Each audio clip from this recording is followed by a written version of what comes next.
Gente querida, aqui quem vos fala é o professor Giba Lavras de Química e hoje eu tenho o privilégio de entrevistar um estupendo professor e amigo, professor de português, Fábio Betts. Fábio, seja super bem-vindo e faz tempo que você está prometendo ir aparecer aqui, agora você apareceu, né? Obrigado, Giba. Obrigado, Super Mestre Giba, por dar essa oportunidade de estar aqui com vocês. Prometi, demorei, mas cumpri. Isso. Fábio, começando assim de uma maneira bem coloquial aí, a sua história, como é que você apareceu assim a ponto de se tornar um estupendo professor de português, ou sempre foi a tua ideia? Conte a sua história, da tua família, dá uma geral aí para... A minha história, eu venho de uma família de professores, tanto da parte de pai como da parte de mãe, e de músicos, né, da parte de pai também. Agora, quando eu estava na idade dos alunos aí que estão hoje fazendo o cursinho, eu queria fazer várias coisas ao mesmo tempo e acabei indo por direito. Sim, né? Fiz direito, passei na federal, fui para lá, mas desde o primeiro dia que eu entrei na federal eu olhava, puxa, aqui não é bem meu lugar, porque eu, no fundo eu queria dar aula. Isso é importante, né, o cara perceber. Só que eu demorei para tomar a decisão. Eu poderia até ter me formado em Direito e depois ter feito Letras. Mas eu sabia que se eu não largasse de uma vez, eu ia acabar gostando de ficar no Direito também e não levaria adiante o sonho de ser professor. Então eu acabei fazendo o vestibular meio escondido na época. Só minha namorada sabia que hoje é minha esposa, Andréia, e minha mãe. Andréia, um abraço para você, Andréia. E acabei passando no vestibular de letras, aí acabei entrando em letras e formei e deu tudo certo. Ah, né? Que legal, que legal. Mas foi assim um caso que não deu certo no primeiro momento e houve uma correção de rumos depois. Queria falar para vocês que o pai do Fábio, que recentemente, né, nos deixou, no céu, nos deixou, o professor Hamilton, uma pessoa fantástica, professor de geografia, né, músico. Fale um pouquinho do teu pai, o que ele representou na tua vida e até hoje representa, né? Meu pai, normalmente quando as pessoas morrem fica mais fácil de elogiar, né? Às vezes elas se tornam virtudes, mas no caso do pai ele deixou coisas bem preciosas, né? Então ele também teve uma formação musical e foi fazer geografia na época porque não tinha condições de levar um curso de engenharia, até porque já tinha que trabalhar bastante e tudo.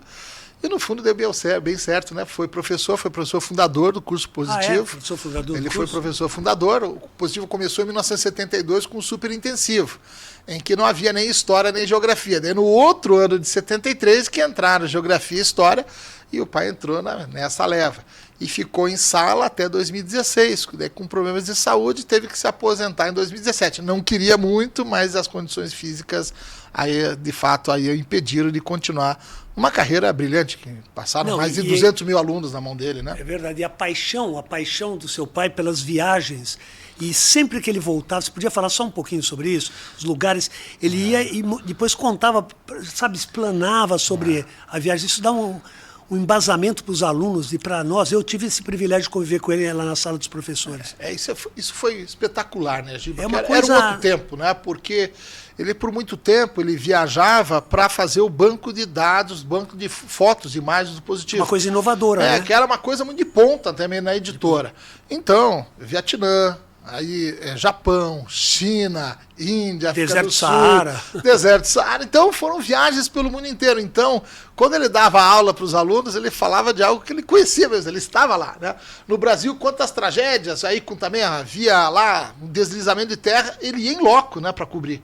Então era aquela coisa, mistura de professor, de geógrafo, de fotógrafo, de quase jornalista também, e a paixão pelo que fazia. Então isso era de fato bastante inspirador para todos nós, até mesmo de outras carreiras, de outras cadeiras também, né?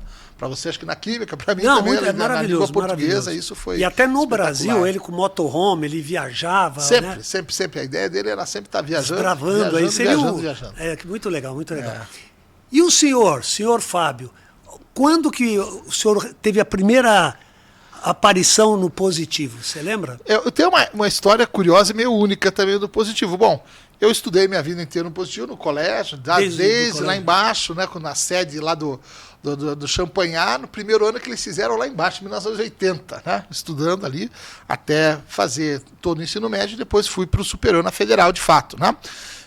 E trabalho no Positivo desde 2000. Mas o primeiro lugar que eu entrei na minha vida foi o curso Positivo, porque eu nasci no dia 5 de maio de 1974. 74. Né?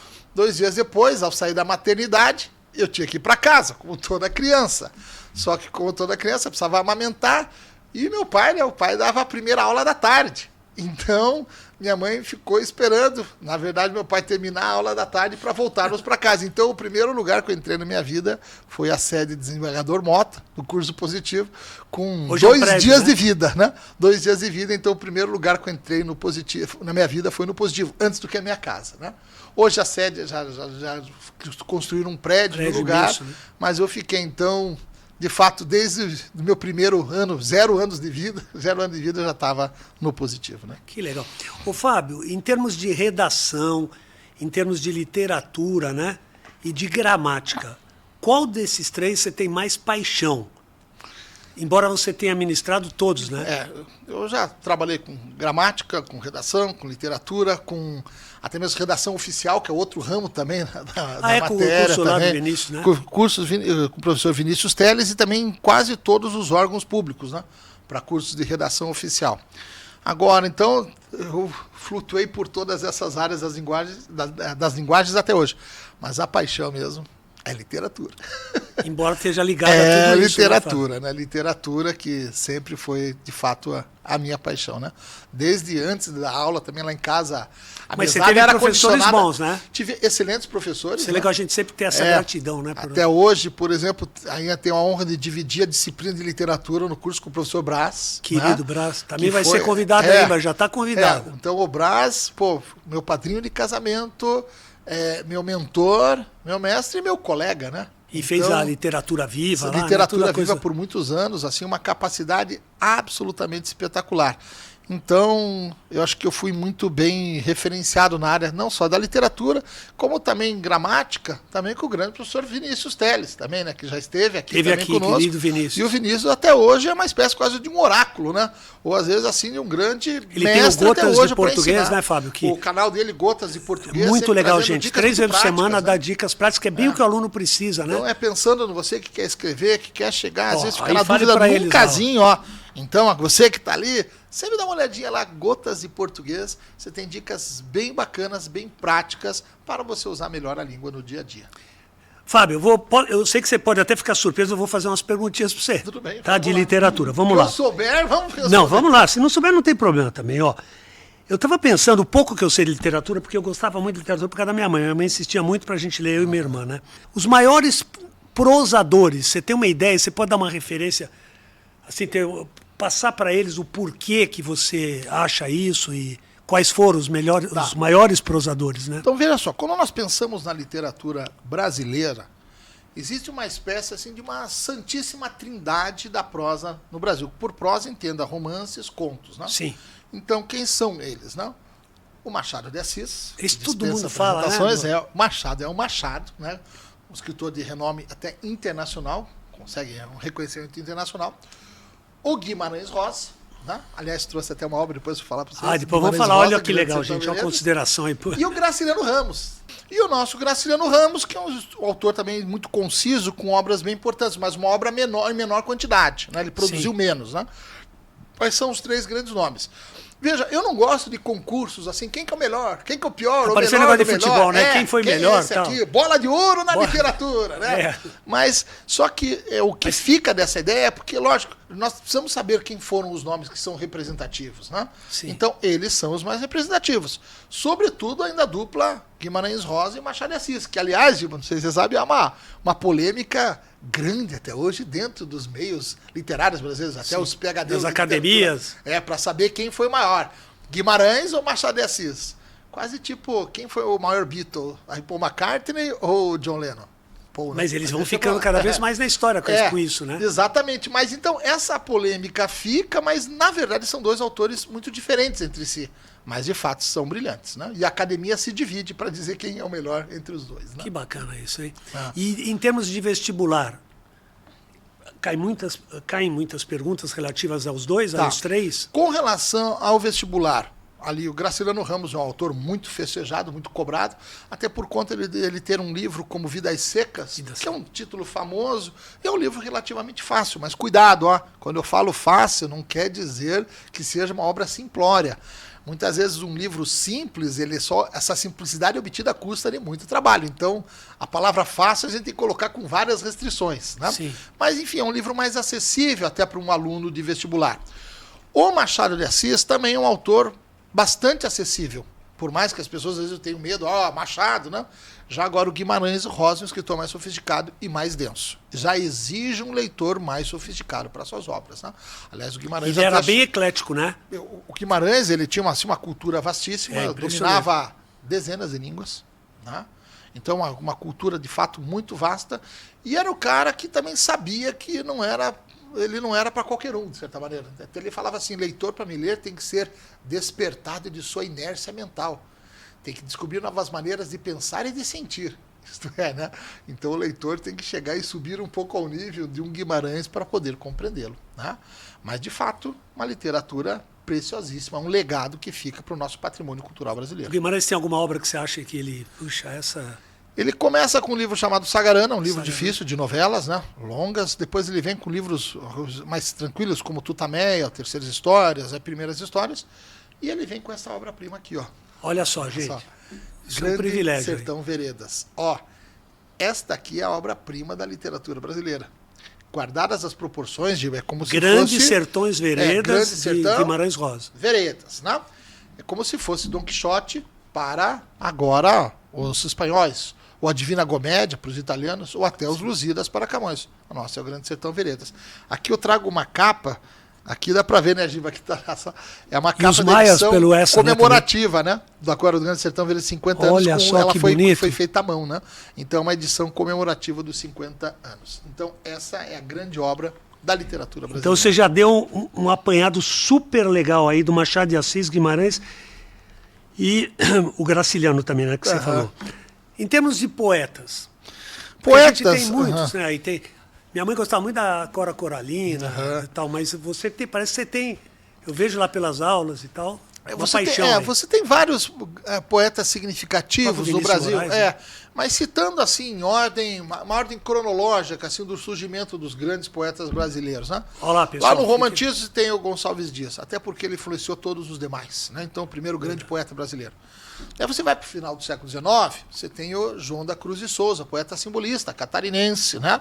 Um poeta que sofreu até pela questão de ser negro, né? Só foi valorizado depois de morto, mas uma poesia simbolista brilhante.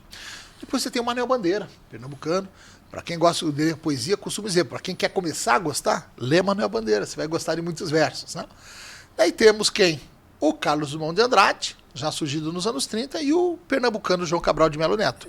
Mas de todos, quem é o consagrado pela crítica no Brasil como o nosso maior poeta? Carlos Drummond de Andrade. Né? Aliás, assim é meio... Passárgada, né? É dele? Passárgada é do Manuel Bandeira. Manuel Bandeira. Então, como é que era aquela frase célebre? Vou embora. Vou embora na Passárgada, lá sou amigo do rei. Então, até a mulher que eu quero na cama que eu escolherei. Esse é o Manuel Bandeira. Isso a gente lembra da infância. Eu lembro do colégio essas coisas. Por isso que às vezes eu troco. Mas as frases principais... É engraçado. E por que ele ficou na tua cabeça, Giba? Esse poema, por que ficou na cabeça de tantas pessoas? Como é que pode, né? É uma coisa que não tem muito como explicar, alguns versos vão ficando, né? Que nem o Minha Terra Tem Palmeiras, onde canta o Sabiá, lá do Gonçalves Dias, né? O poema mais famoso da literatura brasileira. E então são alguns verbos que ficam. E agora José, do Drummond. Do Drummond, né? José, a noite esfriou, o povo sumiu. E aí isso fica para o resto da vida e o cara passa para os filhos também. É a poesia que vai passando porque acaba sendo... Muitas vezes esses versos são falados, não vou dizer nem lidos, mas em casa, no ambiente familiar. Você escuta alguém aqui falando, às vezes até a criança não lhe vê nem muito sentido, como vamos embora na Passárgada. Lá sou amigo do rei. Lá sou amigo do rei, que rei, né? Então isso vai ficando, às vezes você escuta, a tua memória afetiva vai guardando, e às vezes está repetindo como se fosse, como já dizia a minha avó, ou como já dizia a minha mãe, né? E isso vai ficando no nosso patrimônio cultural aí coletivo. Mesmo. Legal. Mas vamos continuar aqui viajando na parte de... Toda a parte de literatura, de português e tal. Dramaturgo. Tá. Vamos falar... Tem grandes dramaturgos, né? Mas... No Brasil, a gente pode dizer assim que a história do teatro, no Brasil, ela se dá em dois momentos assim interessantes. Século XIX. Século XIX. Tá? Lá em 1840, quando surge um sujeito chamado agora Martins Pena, com as suas comédias de costumes. E quando a gente vai para quase exatos, 100 anos depois, 1943, século XX, para dezembro de 1943, com um sujeito chamado Nelson Rodrigues, né? Uma peça chamada Vestido de Noivo, que ele caracteriza agora o que seriam as tragédias e costumes, né? Então, e o teatro brasileiro muda completamente depois do Nelson Rodrigues. Então, podemos dizer que o teatro no Brasil assim, é antes de Nelson, depois de Nelson, né? Então, que de fato foi o nosso grande dramaturgo brasileiro e trouxe uma renovação tardia, porque muitas vezes quando se fala em literatura, você pensa, Semana de Arte Moderna, mudou tudo, né? Lá em 22, né? Sim, sim. Então, Anitta matéria, Malfá, toda aquela turma lá, mas em matéria de teatro, a mudança veio 21 anos depois, em 1943. E até na televisão, ele participou muito daqueles, como é que chamava aqueles... Resenha Facite, né? O Nelson Rodrigues, foi um grande cronista de futebol. De futebol, ele era fluminense. Fluminense, doente, né? Doente. Só que ele só não foi melhor cronista de futebol porque ele perdeu pro irmão dele. O irmão dele chamado Mário Filho. Mário Filho, que grande foi narrador. Foi jornalista. O nome do Maracanã é estádio Mário Filho. Né? Que legal. Gente, isso é uma aula do Brasil. Do irmão dele, né? Então imagine o nível das resenhas futebolísticas em casa, né? Você tem um Mário Filho, você tem o Nelson Asfalto Rodrigues. É dele? O Beijo no Asfalto, o Nelson Rodrigues. Uma tragédia também. Aí, Carioca, a Globo chegou a passar, né, uma época. Foi filme, foi até série. Aliás, a obra do Nelson Rodrigues foi bastante adaptada para a televisão e para o cinema, né? Porque a linguagem dele era muito... Você tem muitos direta, contos né? dele, como A Vida Como Ela É, né? Que virou uma grande série de sucesso até na Globo. Normalmente passava em horário mais tarde, porque era considerada meio imprópria para as crianças, até pelos adolescentes, né? Só que daí quem era adolescente gostava, né? O proibidão, né? Vamos ver. Depois da meia-noite, depois das 23 horas, então sempre com uma grande polêmica nesse teatro do Nelson Rodrigues. Que ele fazia um teatro que ele chamava um teatro desagradável. Né, que ele queria escancarar agora ele não tinha papas na língua, né? Ele ia falando, né? E também nunca foi unanimidade, né? Nunca foi? Nunca foi. Muita gente que o ama, muita gente que odeia. Mas o teatro dele foi sim uma unanimidade de transformação. Agora, na vida dele, uma série de grandes problemas, grandes polêmicas também, né? Legal, Fábio. Fábio, outra coisa. Falando um pouquinho do cronista. Tá. A crônica... Ela sempre foi vista, a crônica, como uma literatura menor. Aliás, muitos autores até que faziam crônicas, por exemplo, Drummond, que era poeta, mas era cronista, Machado de Assis, que era romancista, mas era cronista, sempre eles viam a crônica como se fosse uma arte literária menor. Sabe, era aquela coisa que você falava assim, quando você vai do fútil ao útil. Não é aquela coisa misturada de jornalismo e literatura. Mas é difícil ser sintetizar. Mas é super difícil você ser sintético. E também tudo muda bastante graças a quem? A um sujeito chamado Rubem Braga. Aí um cara que vem do Espírito Santo, de Cachoeira também, ele fica agora estabelecido no Rio de Janeiro e vai conseguir trazer para os seus textos um status de alta literatura, só fazendo crônicas, né? Ele não fez poesia, ele não fez romance, não fez só como crônicas e acaba se tornando o grande cronista brasileiro de todos os tempos, o Rubem Braga, né? Assim, aquela coisa poética, lírica, leve ao mesmo tempo, um dos meus autores preferidos. Aliás, você falou da sua mãe, Gibané, que trouxe muito assim para você ter curiosidade e prazer pela literatura. A minha mãe, ela era fanática até hoje, assim, ela gostava demais assim da leitura do Rubem Braga, né? Me ajudou também a gostar do Rubem Braga. E a minha mãe gostava muito, me passou muito isso, eu li bastante da Clarice Lispector. Clarice, né? Clarice, podia falar um pouquinho para eles da Clarice também. A Clarice Lispector, né? Ela veio de Chechnya, na Ucrânia, né? Refugiada russa, né? Agora judia, né? E vem para o Brasil e faz a sua vida para cá, com literatura. E se torna talvez o maior nome de uma vertente na literatura brasileira chamada de prosa intimista, de sondagem interior, né? Então, ela falava assim, a gente que costura para fora. Não, eu coso com S, né? Costuro para dentro. Então não há muita ação nas obras de Clarice, tudo se passa mais na cabeça dos personagens. E o adjetivo, né? que ela usava, quando ela está caminhando com uma frase num sentido, ela coloca um adjetivo... dá um contraponto, né? Que quebra. Sempre isso é incrível. Ela sempre com essa literatura que vai, por exemplo, tirando da linha reta. Né? A própria Felicidade Clandestina, né? Que ela... O Felicidade Clandestina é um livro, para ela, muito interessante, porque era uma reunião de textos que ela escreveu para o Jornal do Brasil. Sim. Então ela foi contratada para ser cronista. Janeiro, né? Ela foi contratada para ser cronista. Daí ela falou, Ocorre que eu já não sei muito se o que eu fiz era conto, era crônica, e não estou muito preocupado. São os textos. Leiam, chamem do que vocês quiserem, né? Então ela mistura muitos traços autobiográficos mesmo, né? E alguns elementos que têm mais cara de conto, outros elementos que têm mais cara de crônica, e outros elementos que têm cara de Clarice Lispector, né? E já o texto chamado Felicidade Clandestina, que dá título ao livro, é lindo, né? Falando da história, uma história dela lá em Recife, né? Quando ela tinha uma paixão pela literatura. Que a menina não queria emprestar para Narizinho, né, do Monteiro Lobato. As redações Narizinho do Monteiro Lobato. Não queria emprestar para a menina. E ela todo dia vinha. A menina falava, semana que vem você torturando a coitadinha. Foi uma tortura, né?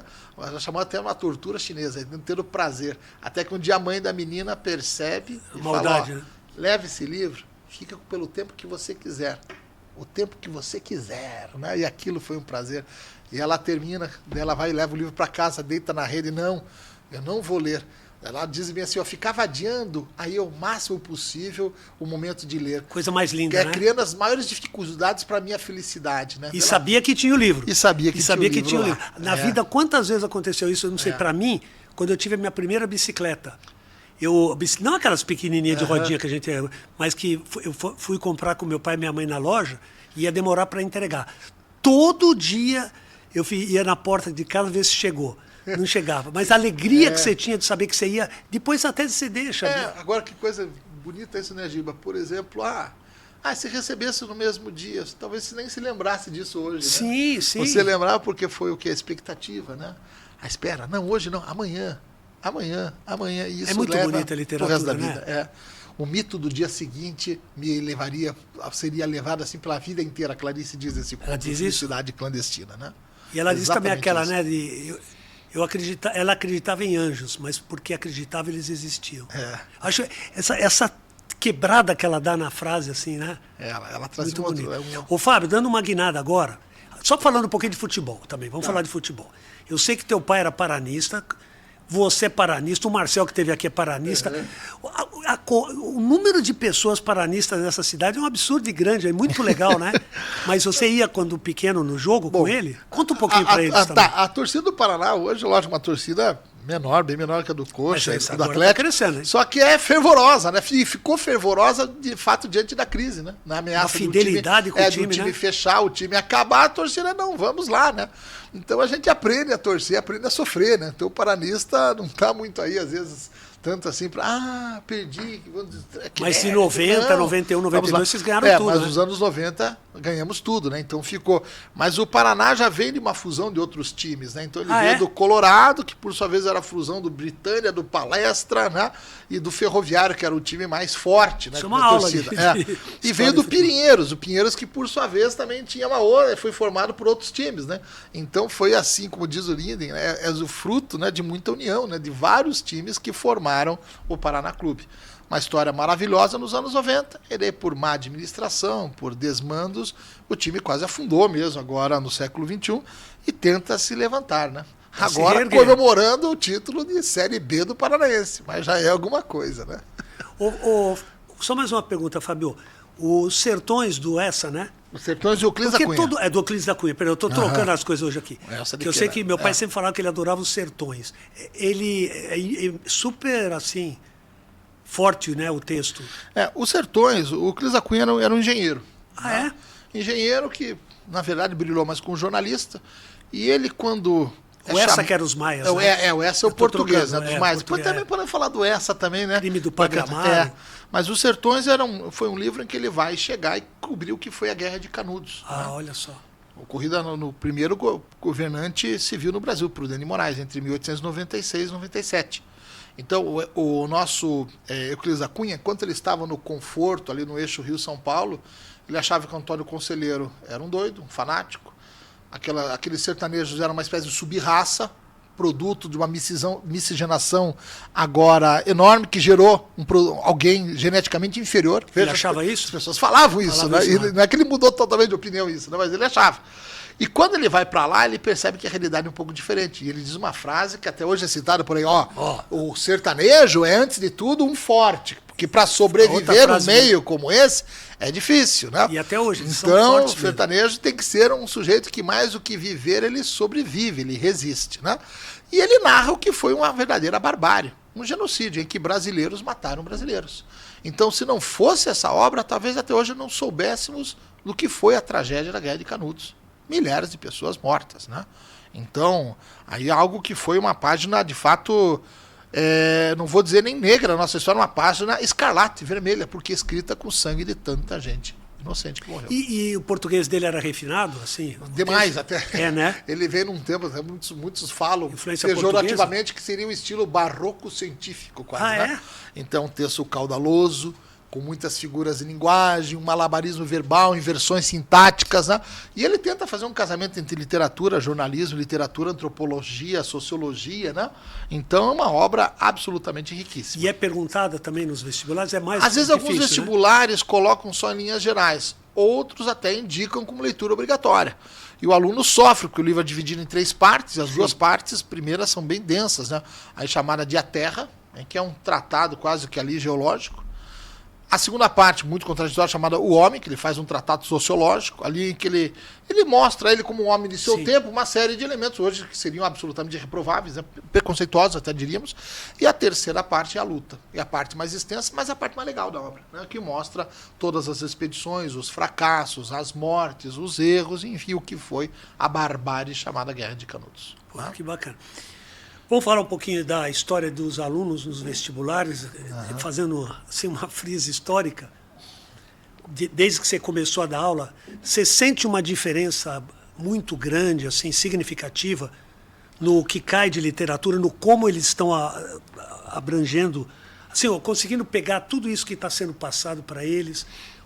Qual a análise que você faz? Toda a tua história aí, como é que você caminhou, assim como a gente faz também, eu e o Nadine, nós fizemos na química?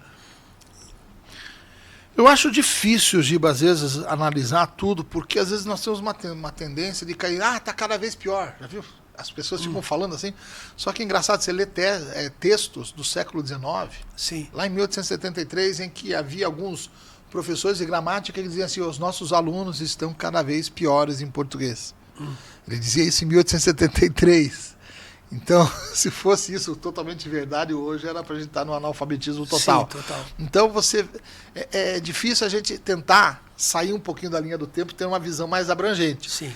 O que eu noto, de fato, nos últimos anos, e até após a pandemia, né, que a gente vê um aluno que perdeu um pouquinho a capacidade de concentração. Isso acho que é um fato. Isso se deve um pouco também ao celular. Aos celulares, a tantas outras coisas. Então, parece que não só os alunos, mas a família, de modo geral, as pessoas, de modo geral, estão muito coladas ainda agora à questão do aparelho celular e, de repente, estão perdendo a capacidade de uma maior concentração. Vamos ver o vídeo corrido, acelerado, né? Vamos ler rapidinho. Ver um livro tem que ser por ali, vamos né? ler por ali mais rápido. Leitura dinâmica, por exemplo, a literatura que não serve para literatura. Então, isso nos preocupa um pouco, né? Porque o aluno está assimilando menos. Ao mesmo tempo que ele tem tanta informação que chega... Numa velocidade estonteante? Muito estonteante, ele não tem tempo para chegar e agora, na verdade, processar tudo isso, né? Sedimentar, ruminar essas informações, Sim. talvez, né? Então eu sinto este elemento.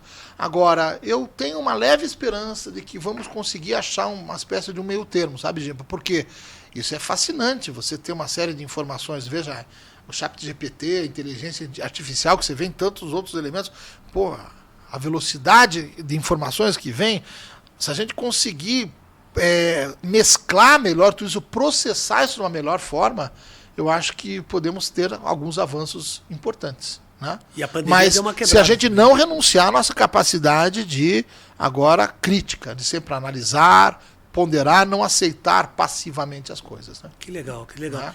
E quase todos que vieram aqui de várias matérias também falam isso da vontade de reciclar e melhorar, né? Por tudo isso, as intempéries que nós passamos aí, né? Com a pandemia, mas não é só a pandemia, toda a parte de escola. Porque o aluno, Fábio, eu sempre penso assim, o aluno quando ele entra numa sala, ele fala assim, que vantagem eu tenho de ouvir esse cara? Primeira coisa que ele fala, senão ele vai tentar pegar o celular ali, sem ninguém ver, tal. E se a gente der uma coisa que aguce o seu interesse, né? Acho que o segredo é isso, você dá uma coisa que o aluno fala, puxa, isso é interessante. O nosso desafio é sempre fazer aulas atrativas, né? Mas fazer aulas atrativas sem fazer da nossa aula uma piada. Sim, De repente, sem também vulgarizarmos a todo tempo. Eu costumo dizer, eu sou professor, eu não sou influencer. Eu posso influenciar, né? Se não der eu conteúdo, posso ter aulas relevantes até em YouTube e tudo mais, mas eu sou professor. Eu professo um ideal que já vem há muitos séculos, né? De me preparar, né? E dividir com eles aquilo que eu sei. E aprender com eles também, e aprender né? também. E a gente sabe que isso que ele está aprendendo vai ajudá-lo muito, mas muito na vida. É isso que o aluno tem que ter começar a ter consciência disso. Sabe, às vezes as pessoas quando falam, me perdoem talvez um pouquinho a dureza, mas eu já vi muitas falas assim, às vezes de alunos, às vezes de filhos meus, dos meus filhos com alunos. Para que eu vou ter que saber isso? Sabe, essa é uma pergunta, às vezes parece que é o jovem desafiando o destino, desafiando agora o futuro, né? Às vezes o futuro te coloca diante de alguns casos em que você vai precisar aquilo que em outra hora você deixou de lado. Você nunca desperdiça. Conhecimento, né? Não é demais. Né? Às vezes, não é desperdício. E é bem isso que você falou, vai precisar bem naquele momento, uma coisa que às vezes você, não quero ouvir isso aí. E, por exemplo, em estudo de música, é interessante quando você pensa assim, nas formas clássicas dos concertistas de piano, de violino, até pensando até mesmo no balé também. Basicamente, quais são... A Lara pode até nos perceber. Basicamente, há muitos exercícios de repetição para você pegar o que agora há até a memória muscular. Então, o piano existia lá o método Hanon, el pianista virtuoso. Sim, e troca de tom, e vai para outro tom, e vai. E tu não, pra quê? Eu nunca vou tocar isso. Pois é, mas para você tocar as outras peças, você vai precisar de uma habilidade motora. Que você desenvolve nesses exercícios um tanto quanto até musculares, né? Sim, porque todo o corpo que você está de audição e tem que estar... Puxa, eu fico pensando, será que haverá uma coisa mais linda de que você vê uma bailarina dançando uma coreografia maravilhosa com aquela leveza, Giba, né? Com aquela graciosidade, ele pensa, foi fácil, ela nasceu para isso. Vai ver quantas contusões. Eu estava falando com a Lara, né, Lara? Vai ver quantas renúncias, né, do que fez para conseguir aquilo, né? E aquela leveza que parece fácil para ela só veio à custa de muito trabalho. Muito trabalho, e aqui quando você acha que, né, Lara, que a gente conversou aí, que parece que ela trouxe a Ana Botafogo aqui para dar entrevista. Nossa, e estava inteiraça, assim, super ativa. E o movimento mais suave para quem está assistindo é o movimento mais difícil para a pessoa fazer, né, Lara? Pega a musculatura toda para você. E quem vê fala, nossa, que moleza, que leve. Que interessante, eu nem sabia dessa. O momento mais suave é o mais difícil, mas eu fico pensando na música, Giba. Sim. Você sabia que quando você pensa até na música pop que toca para ele, às vezes é muito mais difícil tocar uma música lenta do que uma música mais rápida. Que nem o Garota de Ipanema. Porque às vezes vai tocar uma música, né? Quando você vai tocar uma música ainda mais lenta, com andamento bem assim, há uma tênue assim, distinção entre a música ficar arrastada ou ficar no tempo que ela tinha que ser. Se tiver dois cantando, então, aí... Então, e hoje, se alguém fica perdendo o ritmo ou, de repente, acelera, você estraga, você acaba com a vida do cantor. Né? Pensando assim, se a banda não tem aquela maneira. Então, às vezes, tocar músicas lentas é mais difícil que tocar muitas rápidas. Né? Às vezes, o movimento mais leve é o mais difícil. Olha só, então... Às vezes, para estudar, meu caro, o mais difícil é estudar, às vezes, aquilo que talvez parece ser mais óbvio, né? Para você conseguir ter uma fluência na matéria, né? Fábio, vamos falar um pouquinho de música mais um pouquinho? Vamos ver. Vamos lá. Não, que eu lembro que a gente sempre conversa, né? E você é um cara que eu quero agradecer hoje aqui em público. Quando eu vim de São Paulo para cá, logo no início, sempre todo Natal eu ia para São Paulo passar lá. Você sempre mandava mensagem. Hoje, olha, de coração isso. Agora, sempre me mandava mensagem. Não, é verdade, você lembra disso. Sempre. Todo Natal você mandava falando de Deus, dessas coisas. Eu acho que muito legal. Isso não tem preço, viu, Fábio? E até me emocionei aí, ó. Outra coisa desse lance daqui. Você conversou comigo no intervalo lá uma vez. Você falou assim, Giba, os Mutantes, onde a Rui Tali começou, eles eram músicos incríveis. Lembra que você falou? Sim. Que eu falei, não, mas eu achava que não tinha muita ideia dela. Não. Os Mutantes, eles vêm um pouquinho antes, daí quando estoura a Tropicália, né, em 67, sim, né, eles estavam juntos com todo mundo lá. Mas os Mutantes, eles estavam naquela história já muito atentos ao que estava acontecendo na Europa, né? Aí Europa, que vinha né? no rock and roll e depois até mesmo o rock progressivo. E eles conseguiram fazer um som com personalidade. Sem Que copiar? não era uma cópia do que estava lá, não era. Pode ver, é diferente, fizeram algo com personalidade. Algo que soa estranho, e soa estranho para muita gente. Né? Mas aquilo foi uma explosão de ideias. Né? Tanto é que muitos artistas estrangeiros admiram até hoje por demais os Mutantes, porque o que os caras fizeram foi genial para a época. Né? Era a Rita Lee e os dois, os dois irmãos, né? O Batista, né? Os Batista, né? O Arnaldo Batista e tudo mais. Depois a banda acabou... Ela foi para por solo, problemas pessoais, né? Ela saiu da banda, não quis mais saber também ali do seu companheiro Batista, os dois viviam juntos, eram namorados e tudo. Aquilo foi uma tragédia. E no festival, tinha o Domingo no Parque, que eles acompanharam o Gil, né? O Gilberto Gil, também, né? Imagine, uma mistura tão diferente, né? Também agora, por exemplo, Mutantes ali com o Gilberto Gil naquele momento. Foi muito né? legal essa época. Mas funcionou. Era um momento em que a música brasileira estava em estado de graça ali, né? Final dos anos 60, anos 70, foi uma coisa alunos, né, Fabio? maravilhosa. Se puder pegar os vídeos que tem dos festivais da Record, coisa linda, letrazinha, você até estava falando ali do Estrado Violeiro, com a Nara Leão. Pô, e o português, entra o português direto. No caso, é algo interessante, nós somos tão atrasados como nação, em tantos índices, em tantas áreas, mas olha, se a gente está no lugar de ponta, é matéria de música e matéria de letras. Também, né? Então nós temos verdadeiros poemas sob forma de canção. Vinícius. Né? O Vinícius, um grande letrista. Não, agora Cirine você pega Emília, lá o Cid Emília com a Estrada do Violeiro, naquela grande canção da história, né? Da Estrada e o Violeiro, que ambos se encontram, né? E agora os destinos que se juntam. Né? Coisa mais linda. É uma coisa absolutamente poética, então que transcende, vai além do universo da música.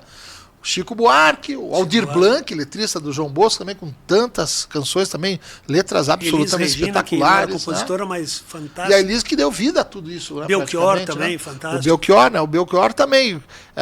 O Belchior era aquele sujeito com uma voz estranha, né? Para não dizer feia, às vezes as pessoas acham, né? Mas as letras fantásticas. E a Elis Regina que teve a genialidade de pegar e falar, meu Deus, eu preciso cantar esse cara, né? Ele estava com dificuldade de ter. Com tremendas dificuldades, né? Com tremendas dificuldades, e foi a Elis que o projetou. Foi o que ela fez também com o Milton Nascimento, foi o que ela fez com o Ivan Lins, né? Com o Fagner também, né?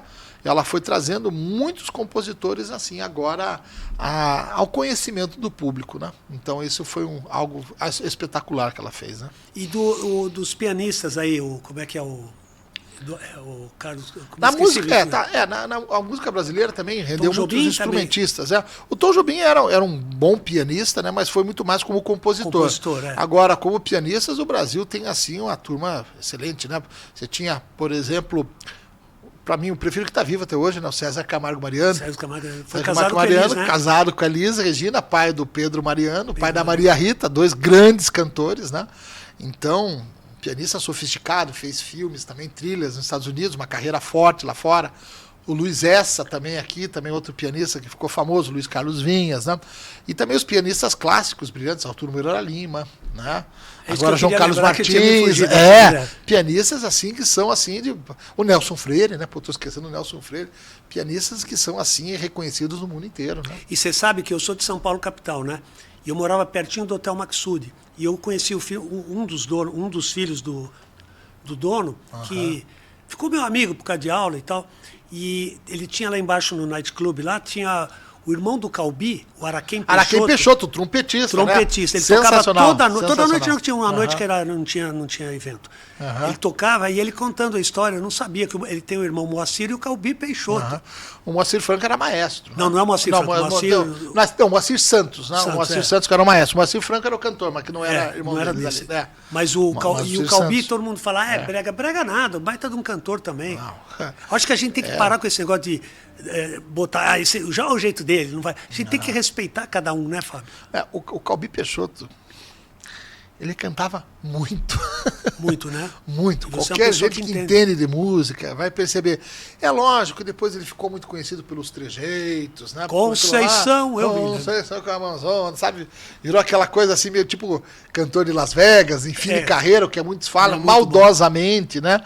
Mas aquilo também é parte do personagem também, né, Giba? Ele, em final de carreira, deu um show no Brahma, ele tá com dificuldade de andar no Bar Brahma, excelente. Ele tinha um show semanal, né? Depois foi ficando, mas então ficou ativa durante muito tempo, né? E um cantor de grande capacidade e algumas versões espetaculares, né? Eternas, mas o Brasil é rico nisso, né? É muito rico, né? Se começar a fazer uma listagem aí, acho que não para esse podcast aqui de grandes cantores, grandes instrumentistas. Mas você que conhece bem a música e tal. Muitos instrumentistas, cantores, cantoras, enfim. É muita. E gente boa também surgindo. Lógico, na contemporaneidade um pouco menos, né? Quem que você gosta dessa turma aqui nos últimos 20 anos aí? Sim, tem bastante. Tá, mas posso dizer assim, ó. Assim, para polêmica, dos anos 2000 para frente, ninguém. Não, mas eu tenho sim alguns nomes. Pensando assim no século XXI mesmo, quem surgiu para agora, eu gosto do Emicida. Gosto da música dele. Não, de repente, das falas. O Gabriel Pensador parou. Gabriel Pensador, ele estava ali no século, na virada do século XX para o XXI. Algumas letras como rappers também, né? Mas é que ele pega uma concorrência forte ali também com os Racionais MCs, que foram brilhantes nos anos 90, né? Nos anos 90 também ali você pegava também, que foi muito forte, também surgindo o Lenine, que está aí, né? O Lenine, outro compositor brilhante, né? Vamos pegar uma Roberta Sá, também alguns nomes assim que você vê que surgem nessa virada do século XX para o século XXI, né? E um cantor para mim que eu acho estupendo, mas também gosto da vida, quer dizer, da obra dele, a vida, às vezes com declarações muito polêmicas, também o Ed Mota, né? Ed Mota. O sobrinho agora do Tim Maia. O Ed Mota, ele mudou o estilo, né? Em relação ao Tim Maia, né? Ele, na verdade, foi muito mais sofisticado que o Tim. Não estou dizendo, ele é melhor, pior. Não, essa descansa. São compositores diferentes. E o Tim Maia, ele tem a grande genialidade. Ele mudou a história da música popular brasileira também. Tem lá. Vocal, né? Agora, o Ed Mota, no quesito arte, o que ele fez e o que ele faz é algo bem sofisticado. Ele começa com um disco mais pop, né? Ali, aquele hit, né? Manuel, foi pro céu, né? Depois veio com outros discos que ele não gostava muito, né? Ali, agora, ele era bom musicista. Só que também? Ele, como músico, brilhou, né? Brilhou, né? Com discos melhores. Ele toca todos os instrumentos praticamente, né? Tem o Ed Mota e tem aquele grande cronista que fazia lá, o Nelson Mota, né? Que lançou a Marisa também. Monte. Ele produziu a Marisa Monte. Cara fantástico, né? Nelson Mota. Um abraço aí pro Nelson Mota e os parentes dele. O Nelson, espetacular. Tá aí sempre com tantos nomes, assim, biografias interessantes também, de grandes também compositores. O Nelson Mota, enfim, essa figura época, fundamental para a música brasileira. Também. Então, Nelson Mota, incrível, né? fundamental. E outra coisa que eu ia falar para você, o Fagner, eu gostava muito do Fagner na época da juventude. E ele teve dificuldade também para se lançar, e a Elis que deu uma força para ele. É porque eles ficavam muito naquele esquema, né, Giba, de uma música que ficou muito marcada regional, música só do Nordeste, né? Então, a Elis começa a trazê-lo para esse eixo Rio-São Paulo, né? Então, a Elba, até mesmo o Alceu Valença, né? O Moraes Moreira, né? Tantos outros nomes. Daí depois, lógico, a música nordestina ganhou vida própria. Depois que estourou axé, né? Tudo mais, aí sucessos tremendos, né? Mas esses foram desbravadores. E também não dá para esquecer o grande, né? Agora... Luiz Gonzaga, né? Agora, né? O Gonzagão, né? O Gonzagão que também mostra o que é a música nordestina raiz para o Brasil, né? Você tem um mérito, sim, um mérito total. Sensacional. Então o Gonzagão deve ser sempre E o Gonzaguinha, lembrado, né? as letras do Gonzaguinha também, né? E o Gonzaguinha que veio numa música daí não regional, mas uma música já do eixo Rio-São Paulo, pensando assim, né? Com letras espetaculares, né? Também comoventes, né? Nos anos 80. Pena que nos deixou cedo num acidente de automobilístico. Foi no Paraná, aqui no Paraná. Um acidente de carro, ele trocando às vezes de uma cidade para outra, acabou nos deixando, né? E o que cantou Saigon? Como é que ele chama? Emílio Santiago, né? Para mim é um dos melhores cantores. Grande cantor também, né? Uma voz extremamente refinada, né? Alguns faziam um comentário maldoso que ele parecia também cantor de churrascaria, né? Porque nada. Só interpretava os outros. Às vezes eu fico pensando, putz, ele tem uma suavidade, né? Vai escutar um dia só olha lá, o Emílio Santiago. Ele cantando brigas, a gente briga. Como ele pronuncia, como que tudo ficava bonito na voz dele. E ele começou tarde, hein, como cantor. Também, né? Começou tarde. Ô, Fábio, falando dessa parte musical, fale para eles também um pouquinho como é que era a super revisão do Positivo. Isso é legal, porque você fazia de farra lá também, brincadeira. muito tempo no Positivo e eu comecei na superrevisão antes de ser professor, né? Começou em Você era convidado? Começou a superrevisão mais forte, assim, a partir de 94. Lá vão 30 anos, né? Você chegou em 95, né? Cheguei em 95. Um ano depois. Então começou a haver aquela mescla de aula com música. E a atração era colocar os professores para cantarem e tocarem. Lógico, é professor, não é músico, então, mas estava valendo, os alunos achavam o máximo. Só que por iniciativa do Cordeiro, que também tinha recém-chegado, né, o Cordeirinho, ele começou a melhorar, que o Cordeiro é um excelente violonista. Eu falei, ele quis, não sou não. Falei, ele é um excelente viu, um cara Cordeiro. Extremamente musical. É que ele não tem tempo para estudar, assim, mas é aquele cara que se ele se dedicasse mais, seria assim, um violonista estupendo. Assim, um ouvido, uma sensibilidade. Mas o Cordeiro começou a montar uma banda. O Jorge cantava bem, né? O Jorge, né? O Cassiano, né? Ali, e os professores, né? O Giba, né? O Euler cantando e todo mundo fazendo número, né? E Floriano dançando, imitando Floriano, o e daí Elvis. alguém chegou um dia, meu pai, acho que falou pro Cordeiro, meu filho toca também. E eu fui como tecladista, né? Depois que eu fui professor, e daí comecei a tocar sempre. E você em Mas todos era uma os época, ensaios. Eu lembro lá, à noite a gente ensaiava, você ia lá. Tava lá. Então foi um tempo bom no Positivo, mas depois, por complicações de agenda no Positivo, vestibular com 2 fases, mas ficou muito mais difícil, né? Mas acabou a superrevisão, mas foi um tempo bacana, né? Tem uma frase que eu gosto muito, que é a música é a linguagem dos anjos. Mas é mesmo, né? Como ela tira a pessoa, às vezes, da depressão, às vezes põe também. Dependendo. Põe também. Quando começa aquela sofrência, como é que chama a Marília aí? A sofrência, a Marília Mendonça, né? Isso, então, mas né? A música é muito bonita, é muito bonita. O Verlaine, um poeta simbolista francês, ele dizia assim, antes de tudo, lê la musique. A música antes de tudo, porque até a poesia simbolista é muito chegar na música, mas a música tem esse poder, de fato, de criar atmosferas, né? Estragar outras. Às vezes a música é errada e também, tem música, né? que a gente lembra da infância. Uma coisa fantástica isso, tem, né? Às vezes, esse poder de trazer à memória elementos, às vezes com uma força até maior do que lá atrás, né? Então a memória afetiva nossa vem muito pela música. Pela música, né? Já se disse tudo, já estava conversando com o professor Tadeu. Ele também, né? Querido Tadeu. Ele falando como que num levantamento lá, a memória nossa vem muito mais agora pelo ouvido e pelo olfato. Não sei onde ele viu isso, também não sabemos, eu não tenho os dados aqui científicos, né? Foi a opinião do Tadeu. Vamos deixar bem claro. Mas agora, na impressão que eu falo com relação à música, isso faz muito sentido, né? Sim. Porque a música tem esse poder de trazer tantas lembranças para nós e coisas que às vezes para mim vão fazer sentido, para você não vai fazer sentido. Depende do que você vivenciou, vivenciou, você que né? também em casa não vai fazer o menor sentido. É verdade. Mas a música tem esse poder de suscitar sensações, né? Você está falando dessa felicidade, eu até lembrei, eu até anotei quando você falou do Guimarães Rosa, né? Que ele tem uma frase bem bonitinha, que eu acho que cai muito assim, na parte afetiva da gente. Felicidade se acha em horinhas de descuido. Em horas de descuido. É bem isso. A gente se sente, às vezes você não sabe por que você está feliz, mas você está feliz. Você pode estar caminhando para a escola, pode estar voltando para casa para ver sua mulher, para ver seu filho, sabe? Mas a felicidade se acha nessas horas. Não precisa ser uma coisa inesperado, né? Uma coisa super armada para ser feliz e tal, né? E o mais legal é o convívio dos professores da gente lá, né? Isso cada dia um louco. Assim, normalmente, uma vez eles fizeram uma pesquisa no Positivo, né, falando sobre agora o que mais valia para todos nós, o que seria para a carreira. E havia opções lá, por exemplo, valor salarial, realizações profissionais, tudo. E uma resposta que ficou evidente para nós naquela época foi o quê? O clima entre nós. O clima entre os professores. Porque de fato isso é forte, né, Giba? É um clima divertido, né? E você tem piada toda hora. Toda hora. É lógico, hoje em dia os tempos são outros, né? Antigamente você fazia algumas brincadeiras que hoje já são diferentes, né? Tudo mais. Então a prudência fala mais alto e estamos mais velhos também, né? Também. Mas só que o clima sempre é bom. Normalmente, né? O que a gente vê, a gente vive num clima bom de trabalhar. E a gente sente essa reciprocidade em relação aos alunos, né? Fica suave isso, né? Fica muito suave, né? Os alunos, quando chegam, e aluno gosta de ver o professor conversando com o outro, às vezes fazendo uma brincadeira com o outro também, né? Parece que tudo, você perde aquela tensão do ambiente, porque a gente vive num ambiente que quer grandes resultados. O aluno está lá, não para se divertir, ele está lá para passar, para tirar o máximo possível dele.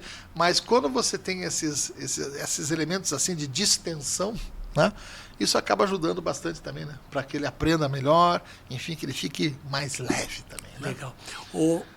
Quanto por cento, assim, você acha que a literatura e a gramática têm importância numa redação nota 10? Tá. Você acha que dá para o cara só pegar o jeitão de fazer a redação sem ter um grande embasamento de leitura, ter lido Graciliano, ter lido Guimarães Rosa, ter lido... Às vezes, Giba, para você tirar uma nota mediana... Sim, não precisa? Você até vai, às vezes, quando você pega um formato, por exemplo, da prova do Enem de redação, eu vejo muitos problemas nessa prova do Enem de redação, porque é uma prova que às vezes exige que o aluno escreva o clichê, o senso comum. Sim. Vou citar um filósofo, mas não interessa se eu li ou não, eu peguei a frase, eu cito. Né? Vou fazer uma proposta de intervenção, mais ou menos. Né?